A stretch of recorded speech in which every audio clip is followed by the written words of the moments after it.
All right, let's talk about one of the all-time classics of backyard fun, the sandbox. Have you ever thought about building one? It's actually a fantastic weekend project, and it's about so much more than just putting some wood together. We're going to go through step by step how you can create this awesome little space for your kids to just dig, build, and let those imaginations run wild. You know, this quote, it really hits the nail on the head. It's so true.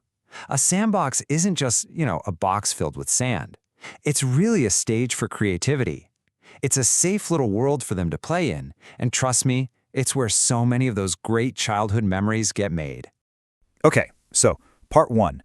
Before we even think about picking up a hammer or a shovel, we gotta talk about planning. A little bit of forethought right now, it's gonna make all the difference. It's the key to making sure your sandbox is safe, that it lasts for years, and that it becomes like the most popular spot in the entire yard. And the very first thing to think about is location, location, location. Seriously, this might be the single most important decision you make in this whole process. You absolutely want it somewhere you can easily see from a window, right? So you can keep an eye on everything while, maybe, just maybe, enjoying a hot cup of coffee in peace. So here's a quick checklist. You want a flat area, obviously. Good drainage is a big one. You don't want a mini swamp every time it rains. And try to keep it away from trees, because trust me, you do not want to spend your afternoons fishing out leaves and twigs. And if you can get that perfect spot with morning sun and afternoon shade, chef's kiss. Perfect. Next up is size. And the good news is, you don't need a giant space. A really common size is about 4 by 4 feet. That's plenty of room for a couple of kids to play without it being a huge project to build or fill. Here's a pro tip. Before you do anything, grab some stakes and string and just mark out that 4 by 4 square. It really helps you visualize exactly how much space it's going to take up. All right, planning is done. Let's get to the fun part, building this thing. Part 2. And honestly, it's way more straightforward than you might think. We're going to break it down into just 3 main steps that pretty much anyone can handle. Okay, so here are the 3 core steps. First, you dig. Just a few inches deep, enough to get the ground level and clear out any grass. Step 2, and this is super important, you add a base layer. Just some weed barrier fabric. This is an absolute game changer, folks. It's what's going to stop weeds from popping up in the middle of your sandcastles. And then, step 3, assemble that frame.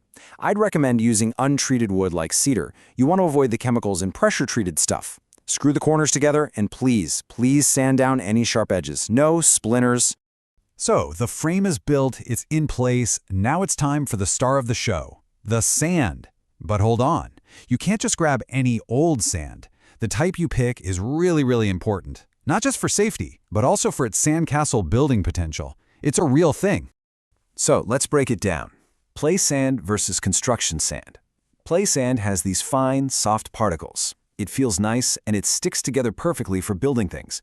Construction sand, it's got bigger, rougher particles. It's great for concrete, not so great for playing it. So the number one rule here is to always buy bags that are specifically labeled play sand. It's been washed, it's been graded, it's clean. It is the only safe choice for your kids, period. So, how much do you need? Well, for that typical 4 by 4 foot box we talked about, you're looking at about 500 pounds of sand. Yeah, it sounds like a lot, but that gives you a nice depth of 3 to 4 inches, which is perfect for digging. If you build a custom size, don't worry. Just Google Sandbox calculator, and there are tons of free tools that'll tell you exactly how much to buy. Okay, part 4. The sandbox is built, it's filled with beautiful, clean sand. We're done, right? Well, not quite. Our job isn't over. But the good news is, a little bit of upkeep is all it takes to keep this play space safe and clean for years and years of fun.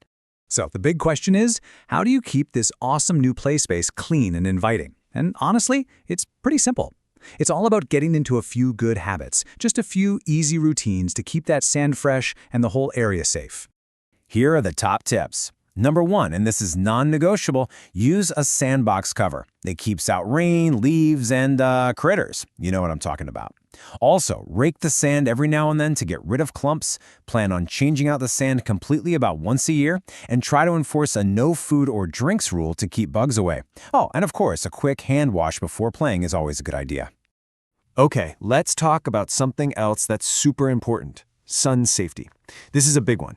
Kids' skin is just so sensitive, and a huge amount of lifetime sun damage actually happens when they're little. So protecting them now, it's everything. And it's not just about UV rays. It's about comfort, too. Get this, a good sunshade can make the sandbox feel 10 to 15 degrees Celsius cooler. I mean, that is a huge difference on a hot summer day.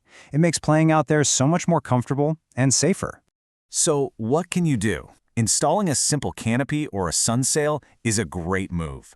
Some of these materials can block up to 98% of UV rays. It's what we call passive protection. It's just always there, working. It doesn't wear off.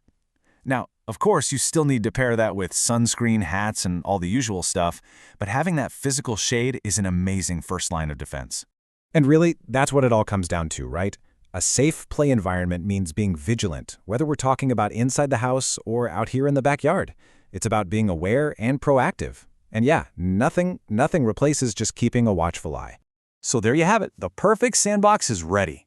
And now for the best part. After all that work, what world is your kid going to build first? You've done more than just build a box. You've built a launch pad for their imagination. Is it going to be a dragon's castle? A dinosaur dig site? Who knows? The possibilities are literally endless. So sit back and just enjoy the magic.